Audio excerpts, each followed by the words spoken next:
Start करें। Hello दोस्त, मैं आकाश ओझा आप सभी के सामने आपके अपने यूट्यूब चैनल पर मैं आप सभी का स्वागत करता हूं। दोस्त, आज मैं जनगणना से आधारित बहुत ही महत्वपूर्ण टॉप 20 लेकर के आपके सामने उपस्थित हुआ हूं। दोस्त, क्लास की सेशन को स्टार्ट करने से पहले मैं आपको कुछ मोटिवेट करना चाहता हूं, कुछ स्टोरी सुना करके, स्टोरी के तहत मैं आपको मोटिवेट करना चाहता हूं। तो दोस्त, एक महिला की बात है, उसकी शादी हुई। शादी होने के बाद वो अपने ससुराल को जाती है, कुछ दिन वहां पे व्यतीत करती है, 1-2 महीने वहां पे रहती है। उसके बाद वहां के एनवायरमेंटल को देखते हुए क्या हुआ, सास में और बहू में झगड़ा होने लगा। सास और बहू में झगड़ा होने के बाद उसका पति परेशान हो गया कि यार मैं किसके पक्ष में रहूं, अपने वाइफ के पक्ष में रहूं या अपने मम्मी के पक्ष में रहूं। वो बहुत चिंतित में पड़ गया। धीरे धीरे झगड़े और बढ़ते गए झगड़े। एक दिन बहू आई गुस्सा करके, बोली कि आप जो है हमको इस घर से बाहर चलिए या आप भी हमारे साथ बाहर चलिए, मैं अब आपकी मम्मी के साथ नहीं रहूंगी। इतना सुनते ही जो है वो गुस्से में आ गया, बोला नहीं, मम्मी हमेशा आपकी भले की बात, हम सभी के भले की बात बोलती हैं, मम्मी ऐसा नहीं कर सकती। तो बहू ने सोचा कि जो है ये मेरे हस्बैंड भी अपने मम्मी के पक्ष में चले गए, तो क्रोधित होकर के वो अपने मायके चले जाती है। मायके जाने के बाद वो अपने पिताजी से कहती है कि पिताजी, आप मेरी सास को मारने के लिए कुछ ऐसी दवा दीजिए, कुछ ऐसा डॉक्टर से दवा ले आइए या कुछ ऐसी उपाय बताइए मुझे कि जिससे वो मर जाए। ये बताइए, वो इतनी सोच रही है कि वो मर जाए। तो क्या कहता है पिताजी, कहते हैं कि देखिए, ऐसी अगर मैं आपको कोई दवा दे देता हूं ला करके कहीं मार्केट से, बाजार से, कहीं किसी के संपर्क के थ्रू मैं आपको दवा दे भी देता हूं, तो जब वो मरेगी तो जहर खा के मरेगी, तो या कुछ मरेगी तो तुम भी फंसोगी, उसके साथ में पुलिस और जांच पड़ताल करेगी, मैं भी फंसूंगा। तो इस डर के कारण कहा कि नहीं बेटा, ऐसा कुछ नहीं हो, ऐसा मैं आपको करने के लिए नहीं कहूंगा। तो फिर क्या होता है कि दवा जो है उसके पिताजी के दिमाग में आता है एक चीज। वो कहता है कि अच्छा बेटा, मैं आपको एक शर्त पर एक दवा दूंगा, जो 6 महीने धीरे धीरे खिलाती रहोगी तो सास ऑटोमेटिक वो मर जाएगी। तो इतना सुनते ही वो खुश हो पड़ी, बोली आपकी शर्त मंजूर है, आप हमें बताइए क्या वो है, शर्त क्या है आपकी, बताइए। कहा कि बेटी देखो, 6 महीने तो वो जिंदा रहेंगी, इससे अच्छा कि ये दवाई तुम डेली सुबह शाम उन्हें थोड़ा थोड़ा करके मिला करके देती रहना, और वो 6 महीने में मर जाएंगी। इसके लिए मैं तुम्हें एक मुझे प्रॉमिस दो कि जितने 6 महीने दिन के एक एक पल रहेंगे, सासू के साथ तुम बड़े अच्छे से पेश आओगी। उसने कहा कि ठीक है पिताजी, ऐसा ही करूंगा। वहां पे दवा लेकर के तुरंत फटाक से गई, और जैसे जब भी खाना बनाया उसमें मिला करके खाना दे उसको संतुष्टि हो गई कि अब धीरे धीरे मेरी सास मर रही है। अब तो हुआ क्या दोस्त, 1 महीने हुए, 2 महीने हुए, जब सास डांटी भी थी तो बहू जो है उसको बोलती नहीं थी, उसके विपक्ष में कुछ बोलती नहीं थी, एकदम आसान शांति से, एकदम प्रेम से, बड़े प्रेम से जो है सब भाव देती थी। फिर हुआ क्या, सास सोचने लगी कि अचानक की बहू को हो क्या गया, इतना इसकी अंदर परिवर्तन कैसे आ गया है। सास भी जो है अपने आप में परिवर्तन लाने लगती है। उसके बाद सास बहू में धीरे धीरे 3 से 4 महीने में इतना प्रेम बढ़ जाता है कि बहू सोचने लगती है, अरे यार ये तो मेरी माँ जैसी है, माँ जैसी मुझे ट्रीट कर रही है, मुझे ऐसा इनके साथ बर्ताव नहीं करना चाहिए था। तो दोस्त क्या हुआ, फिर वो दौड़ करके अपने फिर वापस मायके आई और अपने पिताजी से बोलती है कि पिताजी, आप वो जो दवा दिए थे, मैंने अपने सास को 4 महीने तक खिलाए, वो मर न जाए, क्योंकि आप कुछ मुझे ऐसा उपाय बताइए कि मैं उनको खोना नहीं चाहती, मैं उनको मारना नहीं चाहती, वो बहुत अच्छी है, मैं उनको समझने में मुझे देर हो गई, आप कोई ऐसा दवा दीजिए जिससे उसका तोड़ निकल सके। और तो उसके पिताजी ने मुस्कुराते हुए कहा, बेटा ऐसी कोई दवा मैंने दी ही नहीं थी, वो केवल हाजमे की दवा थी, आप चिंता न करो, आप जाओ घर पर अपने आराम से अपने सास के साथ रहो। तो कहने का तात्पर्य दोस्त ये है कि कभी भी हमेशा अपने जीवन में माता पिता का बात मानना, किसी दूसरों के बहकावे में मत आना, या किसी को आप बिना जांचे पड़ताले, वो बुरा है कि नहीं है, आप किसी की बहकावे में आकर के आप रिश्ता न खराब करिए दोस्त। हमेशा एक दूसरे से जुड़े रहिए, 4 दिन की जिंदगी, उसके बाद तो जाना ही है। चलिए दोस्त, आई होप आपको ये स्टोरी आपको मोटिवेट करेगी। इसी के साथ मैं आपको टॉप 20 जो आपके भारत की जनगणना से संबंधित है, जो 2011 में जनगणना हुई है, उससे के संबंधित में यहाँ पे कुछ महत्वपूर्ण क्वेश्चन लेकर के आए हैं। ठीक है, आप आपके सामने ये पहला प्रश्न है। पहला प्रश्न ये है, पहला प्रश्न कह रहा है कि भारत की पहली जनगणना कब हुई। ये देखिए क्या है दोस्त कि भारत की पहली जनगणना कब हुई। आपका पहला ऑप्शन है 1872, दूसरा ऑप्शन है 1876, तीसरा है 1880, चौथा ऑप्शन इनमें से कोई नहीं। बताइए जल्दी आंसर भाई, बताइए दोस्त, बताइए, मैं देख रहा। जी बिल्कुल सही। देखिए दोस्त, ये आपका ए is the right answer.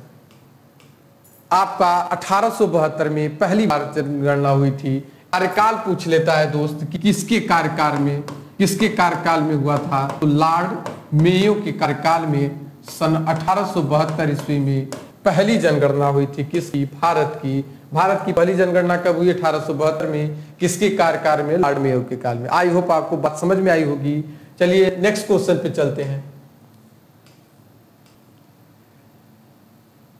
Next question कह रहा है कि भारत में कब से नियमित जनगणना की शुरुआत हुई। भारत में कब से नियमित जनगणना की शुरुआत हुई? पहला ऑप्शन 1886, दूसरा ऑप्शन 1874, तीसरा ऑप्शन 1881, चौथा ऑप्शन 1880। बताइए जल्दी। नियमित जनगणना का मतलब दोस्त क्या है कि रेगुलरिटी। जब 1872 ईस्वी में जो मैंने आपको ऊपर बताया, उसमें जनगणना जब स्टार्ट हुई तो वो उसमें कोई अवधि नहीं थी, कोई नियम नहीं थे कि कब से कब तक होना चाहिए। इसलिए दोस्त भारत में कब से नियमित जनगणना मतलब रेगुलरिटी से एक नियम बनाया गया कि नहीं इतने वर्ष के अंतराल में जनगणना होनी चाहिए। तो इसकी शुरुआत कब हुई? पहला ऑप्शन 1886, 1874, 1881 या आपका 1880। क्या है इसका आंसर? बताइए जल्दी। जी बिल्कुल सही, ये है आपका 1881। सी इज द राइट आंसर। जी बिल्कुल सही। देखिए चलते हैं नेक्स्ट क्वेश्चन पे। कह रहा है कि जनगणना की अवधि काल क्या है। कह रहा है जनगणना की अवधि काल क्या है। हर 15 साल के बाद कराया जाता है, हर 11 साल के बाद कराया जाता है, हर 5 साल के बाद कराया जाता है, और इनमें से कोई। इसका आंसर आप मुझे बताइए। इसका आंसर क्या होगा? सही बताइए आप, बताइए जल्दी, मैं देख रहा।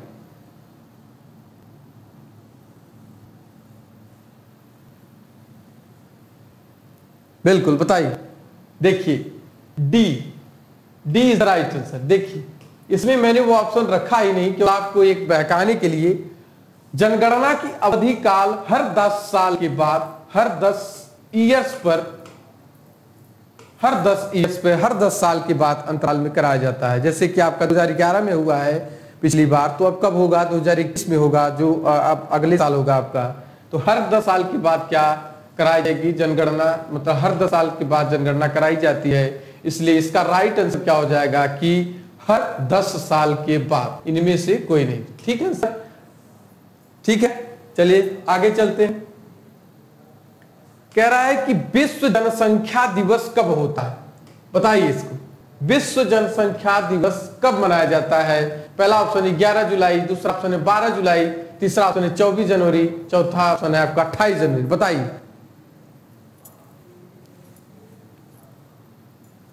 जी दोस्त, ए इज द राइट आंसर, 11 जुलाई।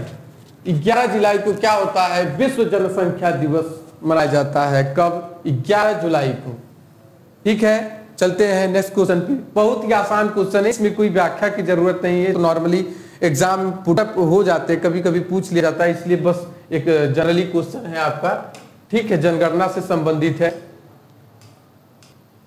कह रहा है कि जनगणना का लघु विभाजक साल किसे माना जाता है?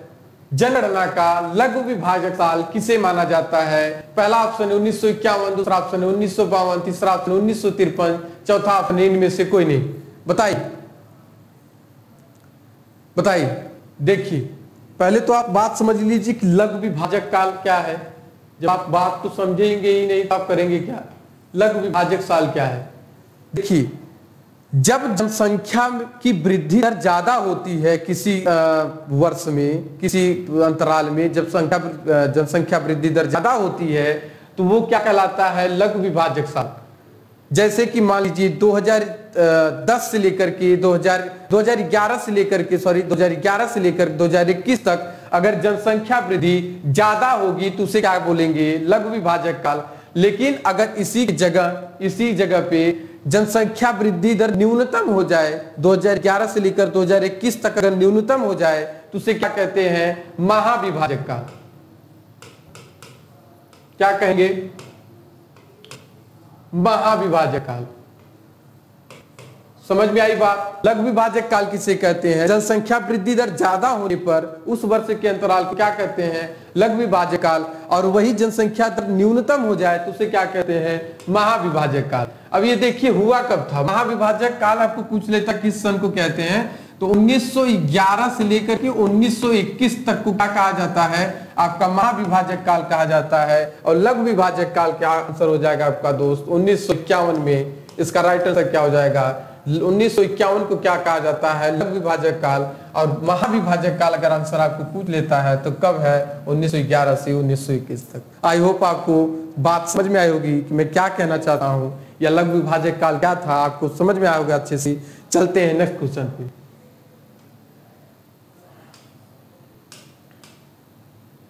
कह रहा है दोस्त नेक्स्ट अगला क्वेश्चन कि 2011 की जनगणना के अनुसार अधिकतम जनसंख्या वाला केंद्र शासित प्रदेश। 2011 की जनगणना के अनुसार जो हमारा जनगणना हुआ है उसके अनुसार अधिकतम जनसंख्या वाला केंद्र शासित प्रदेश, केंद्र शासित प्रदेश पूछ रहा है दोस्त। क्वेश्चन को बड़े ध्यान से पढ़िए। अचानक क्या होता है केंद्र शासित प्रदेश या राज्य में हम मिस्टेक कर जाते हैं कि यह केंद्र शासित प्रदेश बोला था या राज्य बोला था। क्वेश्चन को ध्यान से न पढ़ने पर एक आपका क्वेश्चन गलत हो सकता है, इसलिए ध्यान से पढ़िए। कह रहा है अधिकतम जनसंख्या वाला केंद्र शासित प्रदेश कौन सा है? पहला ऑप्शन है आपका दिल्ली, दूसरा ऑप्शन है दादर नगर हवेली, तीसरा ऑप्शन है पांडुचेरी, चौथा ऑप्शन है चंडीगढ़। बताइए इसका आंसर क्या होगा? बताइए। 2011 के अनुसार सर्वाधिक जनसंख्या वाला केंद्र शासित प्रदेश कौन सा था? यही मैं आपसे पूछ रहा हूं। इसका आंसर क्या होगा? बताइए जल्दी बताइए। मैं देख रहा आपका।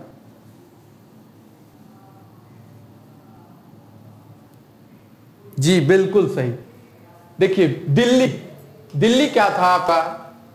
अधिकतम जनसंख्या वाला केंद्र शासित प्रदेश था 2011 के जनगणना के अनुसार, और अभी भी है। दिल्ली हमारी क्या है? 2011 की जनगणना के अनुसार अधिकतम केंद्र शासित प्रदेश वाला है। अगर आपसे यहीं पे पूछ ले कि न्यूनतम क्या है, मतलब न्यूनतम कौन सा था, कि न्यूनतम क्या था? न्यूनतम आप बताएंगे लक्षद्वीप।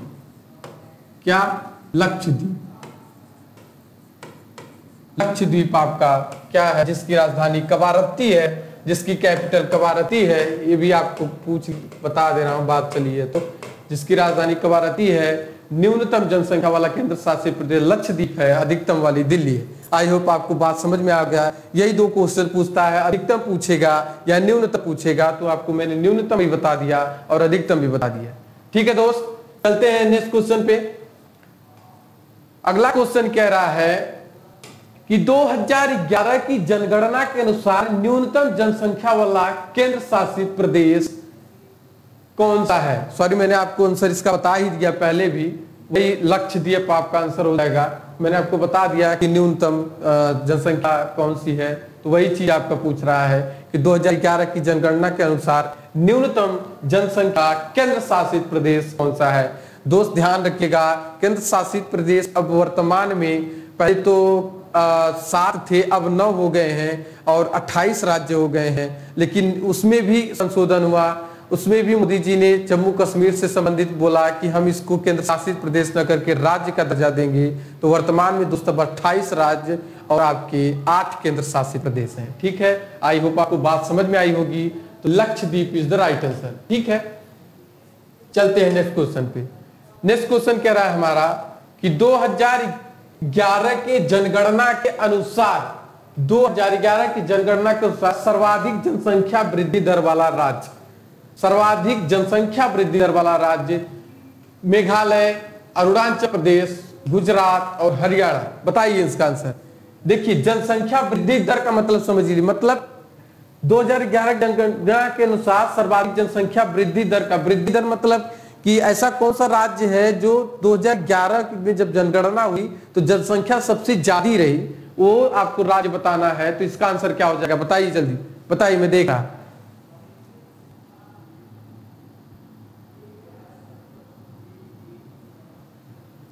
जी बिल्कुल सही, बिल्कुल सही, C is the right answer. ठीक है दोस्त, C is the right answer. Gujarat, Gujarat जिसकी कैपिटल क्या है, गांधीनगर। गांधीनगर आपका क्या है, कैपिटल है। हरियाणा का आपका पता ही होगा, चंडीगढ़ है, राजधानी भी मैं बता दे रहा आपको। और अरुणाचल प्रदेश का आपका दोस्त ईटानगर है। ईटानगर क्या कैपिटल मैं बता रहा हूं दोस्त। मेघालय का आपका क्या कैपिटल, शिलांग है, शिलांग। ठीक है दोस्त, समझ में आ गया। इस ये आपके राजधानी भी मान लीजिए पूछ लिए तो मैंने बता दिया आपको। ठीक है दोस्त, चलते हैं नेक्स्ट क्वेश्चन पे। नेक्स्ट क्वेश्चन कह रहा है हमारा कि 2011 की जनसंख्या के अनुसार सर्वाधिक जनसंख्या वृद्धि दर वाला केंद्र शासित प्रदेश। यही दोस्त, यही मैं बताना चाहता हूं कि शब्द में देखिए परिवर्तन। 2011 की जनसंख्या के अनुसार जनसंख्या वृद्धि दर क्या, यहाँ पे पूछ लिया केंद्र शासित प्रदेश। क्या पूछा है कि केंद्र शासित प्रदेश कौन सा है हमारा। पहला ऑप्शन है दिल्ली, दूसरा चंडीगढ़, तीसरा दादर नगर हवेली, चौथा ऑप्शन लक्षद्वीप। देख लीजिए, इसको समझ लीजिए आंसर। मैं साइड हो जाता हूं, देख लीजिए।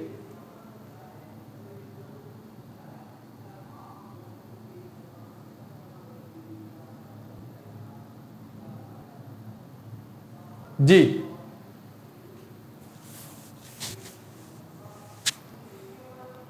बिल्कुल सही, बिल्कुल सही, सभी का आंसर आ रहा है। बढ़िया आंसर, बिल्कुल सही। मैं देख रहा, थोड़ा सा संख्या बढ़ाइए। आप लोग संख्या नहीं बढ़ा रहे हैं। संख्या आप लोगों की देख करके जो है मन थोड़ा सा गिर रहा, पढ़ाने का मन नहीं कर रहा। थोड़ा सा संख्या बढ़ाइए आप सभी।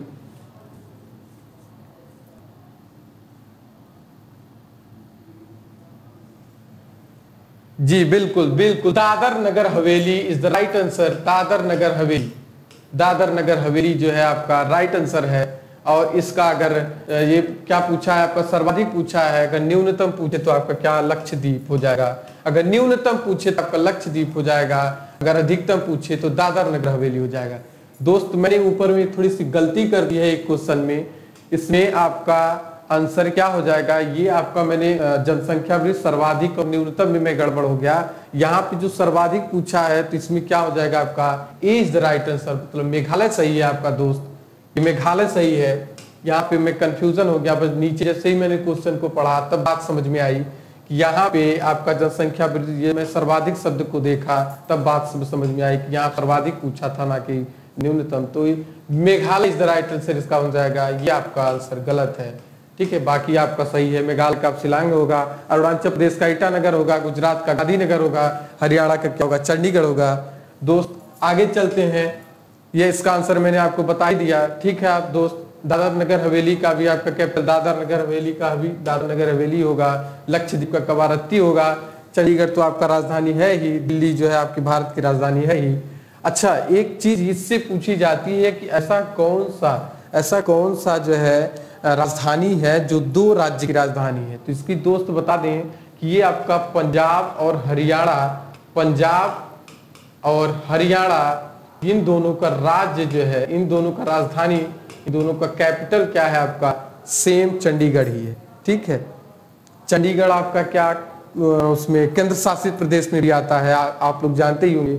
ठीक है दोस्त, चलते हैं नेक्स्ट क्वेश्चन पे। अगला क्वेश्चन कह रहा है हमारा कि 2011 की जनगणना के अनुसार देश का जनसंख्या घनत्व प्रति वर्ग किलोमीटर कितना था। दोस्त पढ़िए, ध्यान से पढ़िए। कह रहा है कि 2011 की जनगणना के अनुसार देश का जनसंख्या घनत्व प्रति वर्ग किलोमीटर कितना था। जनसंख्या घनत्व मतलब सोच रहे जहां पर आदमियों का निवास ज्यादा हो, मतलब बहुत ज्यादा संख्या में आदमी हो, व्यक्ति हो। जनसंख्या घनत्व कितना प्रति वर्ग किलोमीटर पूछ रहा है दोस्त। पहला ऑप्शन है 382, दूसरा 340, तीसरा 360, चौथा 370। बताइए इसका आंसर, बताइए जल्दी, मैं देख रहा।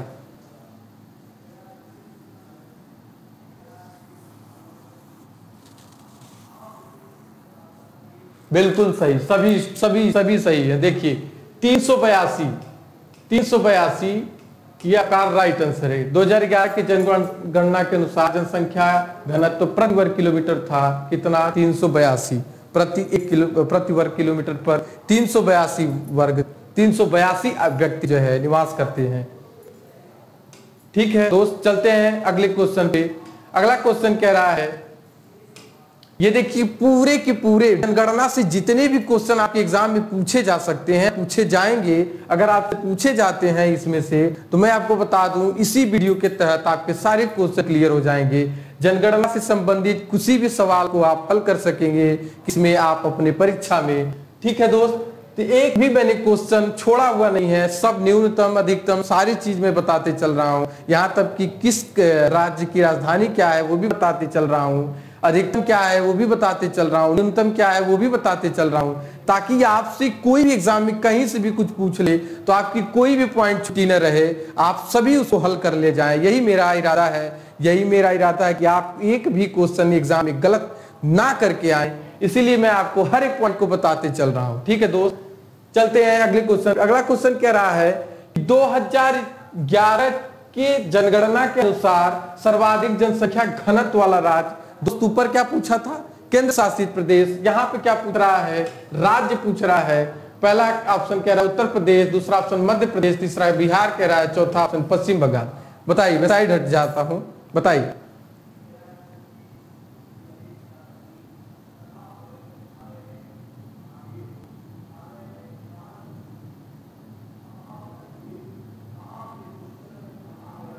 जी बिल्कुल सही, बिल्कुल सही, बिल्कुल सही। सबका संख्या बढ़ाइए दोस्त, संख्या आपकी बहुत ही कम है, कृपया देखिए। Without your help I can not do anything, so please try to understand to this situation. Without your help I can not do anything, so that's why please share, like and subscribe our channel. जी दोस्त, ये संख्या आपकी नहीं है, थोड़ा सा share करके आप संख्या को बढ़ाइए, ताकि मैं भी आपकी संख्या को देखकर मोटिवेट हो सकूं। तब मोटिवेट जब मैं होऊंगा तो और अच्छी अच्छी क्वेश्चन, और अच्छी अच्छी योजनाएं, और अच्छी अच्छी प्लानिंग, और भी सब्जेक्ट के मैटर में आपको पढ़ा सकूं। इसलिए आप संख्या में थोड़ी सी वृद्धि करिए। चलिए दोस्त, देखिए इसका राइट आंसर क्या हो जाएगा आपका? बिहार। अगर आपसे न्यूनतम पूछे, ये क्या पूछा था कि सर्वाधिक पूछा, अगर न्यूनतम पूछे तो क्या हो जाएगा? अगर आपसे न्यूनतम पूछे तो अरुणाचल प्रदेश हो जाएगा। क्या हो जाएगा?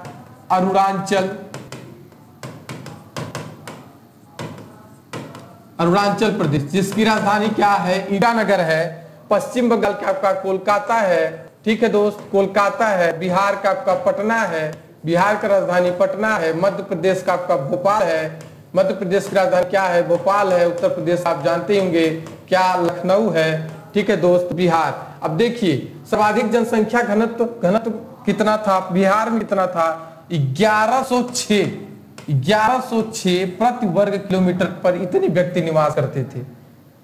ठीक है दोस्त, 1106 जो है बिहार में निवास करते हैं। 2011 की जनगणना के अनुसार कह रहा है कि बिहार जो है आपका 1106 प्रति वर्ग किलोमीटर पर व्यक्ति रहते थे। आई होप आपको बात समझ में आई होगी दोस्त। चलते हैं अगले क्वेश्चन पे। कमेंट करिएगा दोस्त, अगर कोई प्रॉब्लम है तो कमेंट करिए आप दोस्त। कमेंट बॉक्स में आप कमेंट करेंगे, उसकी रिप्लाई आपको दी जाएगी बाद में, वीडियो को देखने के बाद आपको रिप्लाई दी जाएगी। ठीक दोस्त, नेक्स्ट अगला क्वेश्चन कह रहा है 2011 जनगणना के अनुसार सर्वाधिक जनसंख्या घनत्व वाला केंद्र शासित प्रदेश कौन सा है? देखिए अभी ऊपर क्या था आपका? कैपिटल के बारे में पूछा था। अब यहाँ कह रहा है क्या? केंद्र शासित प्रदेश। साइड हट जाता हूं दोस्त। कह रहा है क्या? केंद्र शासित प्रदेश। क्या कह रहा है? केंद्र शासित प्रदेश। और पहला ऑप्शन है चंडीगढ़, दूसरा कह रहा है अंडमान निकोबार, तीसरा लक्षद्वीप, चौथा आपका दिल्ली। बताइए जल्दी, बताइए बताइए एक बार।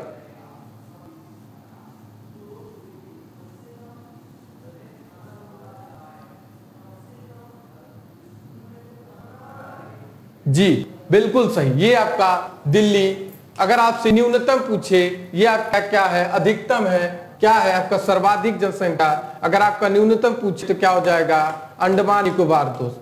अंडमान निकोबार द्वीप जनसंख्या घनत्व वाला केंद्र शासित प्रदेश। न्यूनतम जनसंख्या घनत्व वाला केंद्र शासित प्रदेश या अंडमान निकोबार। मैंने ऑप्शन में इसीलिए रख दिया कि आपको डाउट न हो, बस इसी ऑप्शन में आपको क्लियर हो जाए कि अधिकतम कौन सा है, न्यूनतम कौन सा है। न्यूनतम आपका अंडमान निकोबार है और आपका अधिकतम कौन सा हो जाएगा दोस्त, दिल्ली, हमारी भारत की राजधानी दिल्ली।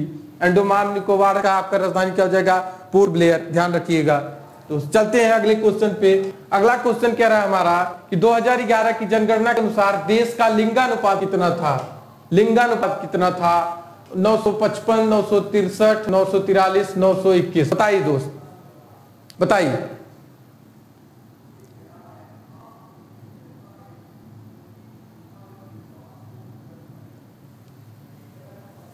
बताइए दोस्त। देखिए लिंगानुपात मतलब आप समझ लीजिए, लिंगानुपात पुरुष और स्त्री के बीच, पुरुष कितने, स्त्री कितने, ये आपका क्या होता है, लिंगानुपात किस निकाला जाता है, क्या लिंगानुपात निकाला जाता है। अब देखिए लिंगानुपात कह रहा है यहाँ पे कितने थे, तो 943, और लिंगानुपात निकाला किससे जाता है, 1000 पर, 1000 पर जितनी भी महिलाएं होती हैं, जैसे 943 यहाँ पे है, तो इसका मतलब ये है 943 महिला है और आपका 1000 क्या है, आपके पुरुष हैं। ठीक है दोस्त, आपको समझ में आ गया होगा कितने हैं, आपके 943 महिला है और 1000 पे पुरुष हैं, तो इसका मतलब क्या है कि लिंगानुपात कितना था, 943 था। ठीक है दोस्त, समझ में आ गया। चलते हैं अगले क्वेश्चन पे। अगला क्वेश्चन कह रहा है कि 2011 जनगणना के अनुसार सर्वाधिक साक्षरता वाला राज्य, साक्षरता वाला राज्य मतलब एजुकेटेड, जहां के लोग ज्यादा पढ़े लिखे हो, वो वाला कौन सा राज्य होगा। आई होप आपको ये तो आंसर पता ही होगा, बहुत इस समय चर्चित में रहा हुआ है। इसमें एक हाथी की डेथ कर दी गई थी, आपको याद होगा, बहुत चर्चा में रहा था लॉकडाउन के दौरान। हाथी की जो है मृत्यु, वहां पे एक अनानास में बम भर करके हाथी को दे दिया गया था। बेचारी हाथी और हाथी की बच्ची, हथिनी और हथिनी के बच्चे दोनों मर गए थे। तो ये अभी चर्चित में था। आपका इज द राइट आंसर आपका क्या, केरल, जिसकी राजधानी क्या है, तिरुवनंतपुरम। साक्षरता दर मतलब आप समझ गए, एजुकेशन, एजुकेटेड मतलब जहाँ के लोग ज्यादा शिक्षित हो, जहाँ के लोग ज्यादा पढ़े लिखे हो, वहाँ के कितने, वहाँ की साक्षरता दर आपकी केरल की ज्यादा है। लेकिन हमको तो नहीं लगता दोस्त, वो हथिनी की स्टोरी देख करके इस सही में पढ़े लिखे लोग हैं। बाकी आपकी जो जनगणना है उसके आधार पर तो केरल को कहा जाएगा, पर मैं तो नहीं मानता दोस्त। आप भी मानते हैं, कमेंट करिए हाँ या ना। चलते हैं अगले क्वेश्चन। अगला क्वेश्चन कह रहा है कि 2011 की जनगणना के समय जनगणना आयुक्त कौन थे। जनगणना आयुक्त कौन थे, डॉक्टर सी चंद्रमौली, हरभजन सिंह राणा, दिलीप सोलंकी और मनिका बत्रा। बताइए, बताइए इसको, बताइए। संख्या में आपकी वृद्धि नहीं है दोस्त। देखिए इसका a right answer doctor C Chandramouli ji उस समय जनगणना 2011 की जनगणना के समय क्या थे, जनगणना आयुक्त थे, डॉक्टर सी चंद्रमौली। ठीक है दोस्त, चलते हैं अगले क्वेश्चन पे। अगला क्वेश्चन कह रहा है कि 2011 की जनगणना के अनुसार भारत की जनसंख्या 121 करोड़ है, यह विश्व की कुल जनसंख्या का कितना प्रतिशत है।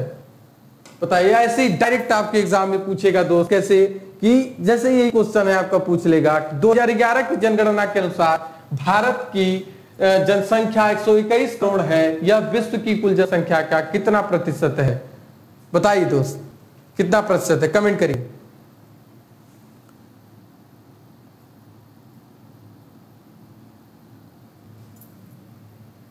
कमेंट करिए दोस्त। चलिए सही है, बिल्कुल सही, ये 17.5। ये आपका डायरेक्ट ऐसे परसेंटेज पूछता है, ये तो एक फैक्ट चीज है, इसमें कोई बताने वाली बात तो है नहीं। ठीक है, ये आपका 17.5 is the right answer, B is the right answer. अगले क्वेश्चन पे चलते हैं। कह रहा अगला क्वेश्चन कि 2001 से 2011 के बीच भारत की दशकीय जनसंख्या वृद्धि दर कितना प्रतिशत थी।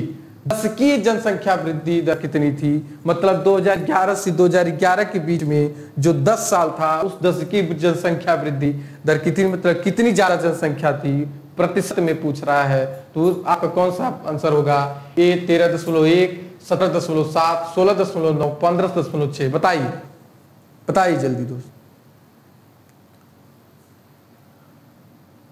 जी बिल्कुल सही, ये आपका आंसर सही है, 17.7।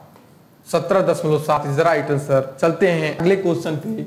अगला क्वेश्चन मेरा कह रहा है कि विश्व में सर्वप्रथम जनगणना कराने का श्रेय किस देश को जाता है?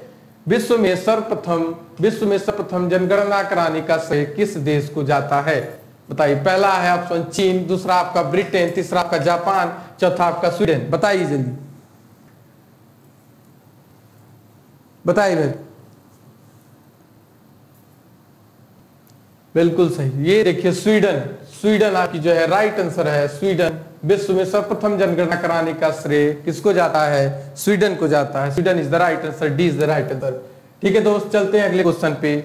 अगला क्वेश्चन कह रहा है कि भारत प्रथम जनगणना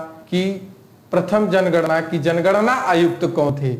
प्रथम जनगणना जब हुई थी उस समय जनगणना, वो जो डॉक्टर सी चंद्रमौली मैंने बताया था, वो कब थे? 2011 में थे। लेकिन ये क्या कह रहा है, जनगणना की जनगणना आयुक्त जो पहली बार हुआ था वो कब था, कौन था? WC प्लाउडेन कह रहा है, WC प्लाउडेन कह रहा है, WC प्लाउडेन, और दूसरा कह रहा है दिलीप सोलंकी, तीसरा मुनिराज भट्ट, चौथा इनमें से कोई नहीं। बात को समझिए, प्रथम जनगणना की जनगणना आयुक्त पूछ रहा है, प्रथम जनगणना की जनगणना आयुक्त पूछ रहा है, और उसमें ऊपर में क्या क्वेश्चन दिया हुआ था कि जब 2011 था उस समय जनगणना आयुक्त कौन था? तो उसमें डॉक्टर सी चंद्रमौली थे। लेकिन यहाँ पे आपका आंसर क्या हो जाएगा, बताइए जल्दी। बिल्कुल सही, WC प्लाउडेन, ये आपका आंसर सही है। ठीक है दोस्त, आज के लास्ट क्वेश्चन में मैं आपसे सवाल करता हूं और इसका आंसर आपको कमेंट बॉक्स में दे करके आपको एक फीडबैक देना है मेरे लिए कि आज की क्लास आपको कैसे लगी। ये आपका क्वेश्चन रहा कि आज का क्लास आपको कैसा लगा। पहला ऑप्शन बेहतरीन, दूसरा बेहतरीन से भी ऊपर, तीसरा जाने का मन नहीं कर रहा, और जो चौथा ऑप्शन है बेहतरीन बेहतरीन बेहतरीन। दोस्त, मैं ये क्वेश्चन आपको एक फीडबैक देने के लिए मैंने लिखा हुआ है, केवल ये मेरे फीडबैक के लिए है कि मैं आपको समझा पाता हूं कि नहीं, हमारी और आपकी माइंड जो है वो एक दूसरे से मेल खा रही है या नहीं खा रही। वो इस फीडबैक, ये सारी चीजें फीडबैक हमको क्या परिवर्तन लाना है, या हम क्या सही बता रहे हैं कि नहीं बता रहे हैं, आप लोगों की हम हेल्प कर पा रहे हैं, क्वेश्चन का लेवल अच्छा है कि नहीं अच्छा है, क्वेश्चन की लेवल को और ऊपर उठाया जाए डाउन उठाया जाए, कि ये सारी चीजें आपकी इस फीडबैक पर डिपेंड करती है। और इससे बिल्कुल दोस्त, इसका आंसर आप कमेंट बॉक्स में आप हमें करके बताइएगा। आज का क्लास आपको कैसा लगा, ऑप्शन आपके सामने है। दोस्त, आई होप आपको क्लास बहुत अच्छी लगी होगी। फिर से आपको मिलते हैं अगली टॉपिक लेकर के, पॉलिटी की। अगला आपका वीडियो आपका पॉलिटी का बनेगा, 10 क्वेश्चन का आपका। इसके पहले मैंने आपको टॉप 10 की वीडियो बनाई थी, उसके पहले भी मैंने आपको वीडियो बनाई थी, आप जा करके देख सकते हैं। ठीक है दोस्त, चलते हैं, फिर से आपसे मुलाकात होगी। आप अपने घर में रहें, सुरक्षित रहें, कोरोना से आप बचकर रहें, मास्क का यूज करें। दोस्त, आज के लिए आप बस यहीं पे अलविदा लेना चाहता हूं। नमस्कार दोस्त।